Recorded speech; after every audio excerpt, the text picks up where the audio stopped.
So hey y'all, I'm getting ready for my live in an hour and a half with Learn to Code with Allie. So I wanted to document a little bit of my progress. I'm saving the LCD to last because I know Allie already got the LCD working. So if I don't get to the LCD, that's no harm, no foul. So let me explain the wiring to you first on the robot.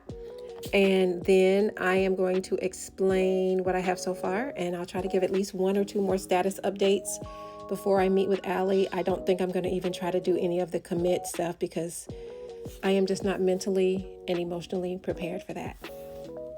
First, here's the wiring on the robot. So there's the LCD that's not wired up yet. But here's a joystick. The joystick actually has 5 pins. It has ground, 5 volts, VRX, VRY, and a switch. Depends, Allie, you may have a different joystick.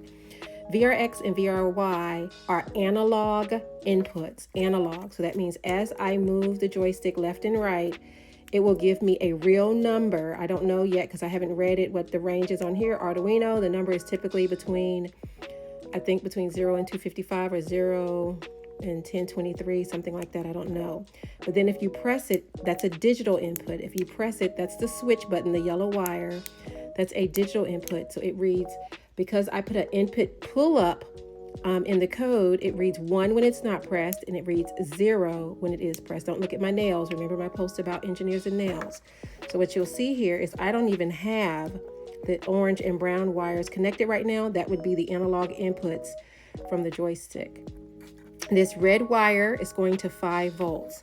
This yellow wire is going to pin 7, which is an input pull-up pin that I programmed. It would be a 10K resistor that goes to 3.3 volts if I did it manually, but it's done in software, so I don't have to do that.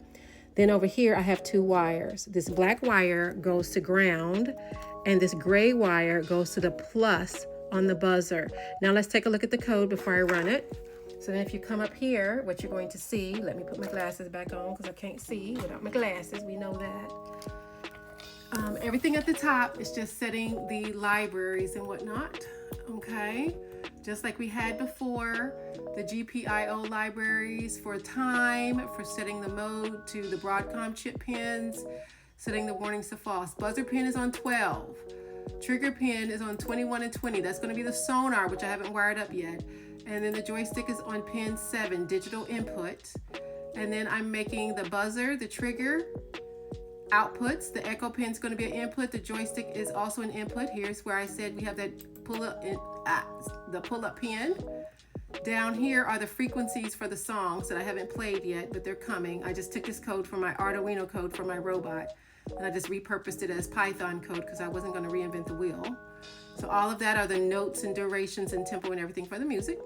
Here's a function that plays tone on a buzzer, repurposed from Arduino code. Function to play a song on the buzzer. So it's going to play one song once, then it's going to wait 100 milliseconds, and then it's going to read the joystick pin. So what you're going to see here is that if I press the joystick, you're going to see the ones become zeros.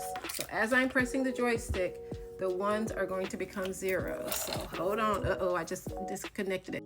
So as I'm pressing the button, you're going to see the ones are going to become zeros. It's kind of hard, but if you look under the in loop, I may just take the in loop off. It makes it kind of hard. I put that in there because I was debugging. So let's just comment that out and do it again. And notice that it doesn't sound so great. Digital and passive and active buzzers play sound, but either passive or active sounds better. That buzzer sounds kind of bad, but that's okay. Now, I haven't made the functions for the other songs yet, and I've commented out the in loop. So now, if you notice, I will stop it and run it again so you can hear the crappy buzzer music. Stop and play. And if I pick up the joystick and I press the button, becomes 0, let it go, it becomes 1, 0, 1. All right, next update coming soon. Also, I just discovered that there is no analog input on the Raspberry Pi. They're all digital inputs.